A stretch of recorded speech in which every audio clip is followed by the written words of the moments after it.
Heavy Sen তো। কিছুটা heavy করে যেত।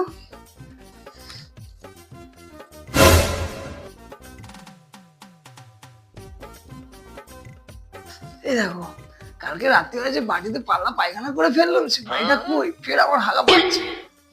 ওখানে টেবিলের উপরে আছে, টেবিলের উপরে। ছলো ছলো